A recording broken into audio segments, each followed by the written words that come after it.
Hello, everyone. Welcome to ILTA Physics online lectures. Today, we are going to study the rotational motion of objects. To put it simply, rotational motion is movement that is moving but not moving. It sounds like a paradox, doesn't it? As a simple example, take a look at the figure skater in this diagram spinning in place.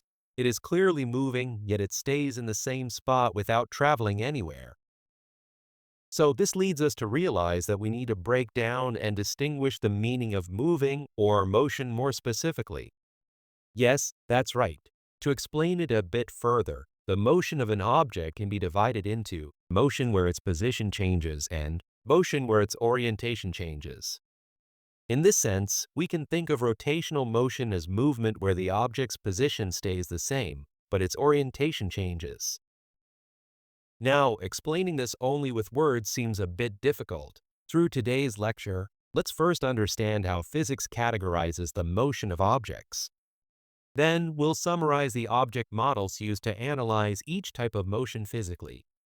Finally, we will briefly summarize circular motion, which is very closely related to rotational motion. All right, let's start studying this new type of motion with a fresh mind. I just mentioned that rotational motion is motion that is moving but not moving.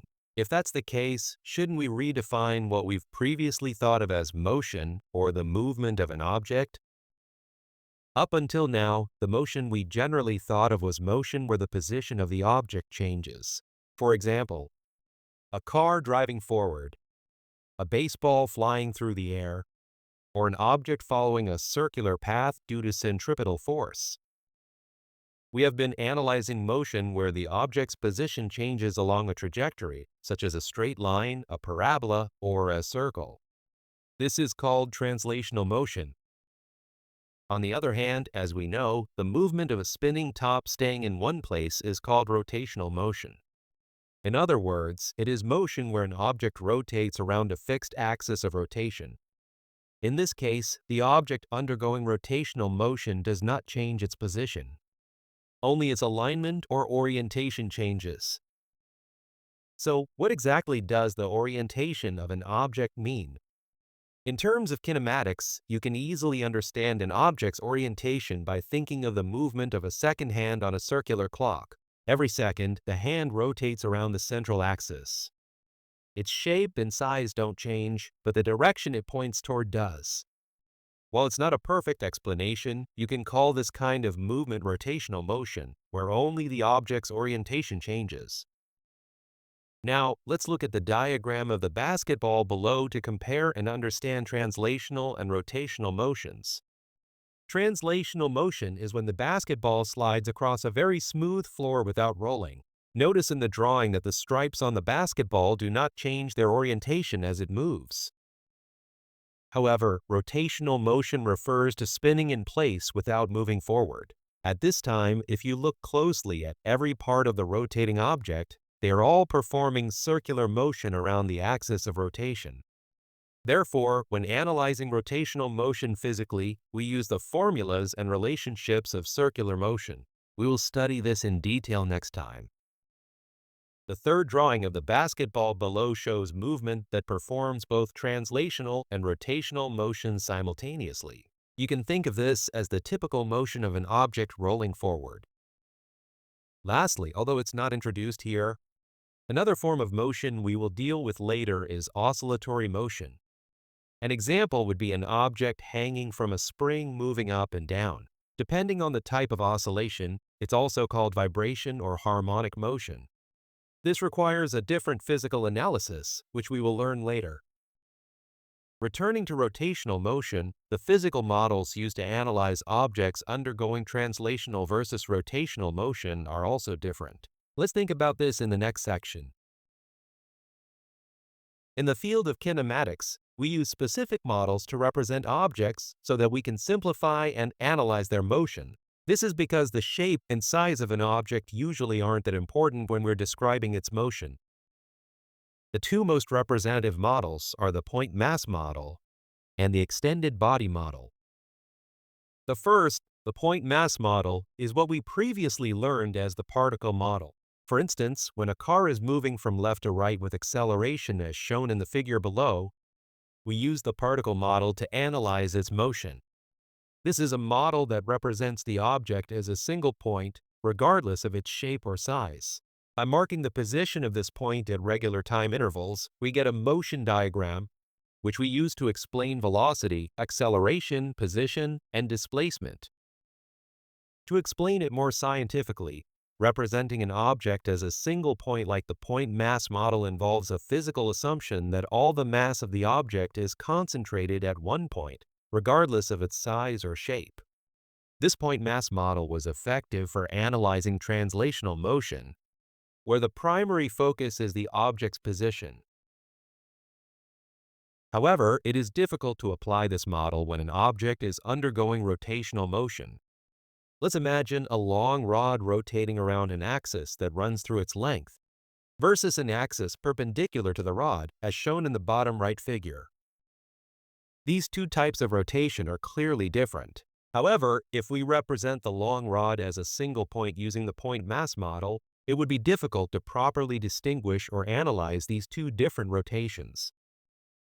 In other words, if the rod is only shown as a point, it's hard to describe motion characteristics like rotational speed or direction. Therefore, to physically analyze an object in rotational motion, we use a new object model called the extended body model, also known as the rigid body model. This model assumes that a rotating object is a collection of many tiny components. You can think of it as a model that analyzes an object as a set of very small building blocks, like molecules or atoms. Note that, in this model, we assume that the shape and size of the object do not deform due to its motion. This extended body model can explain both translational and rotational motion quite well.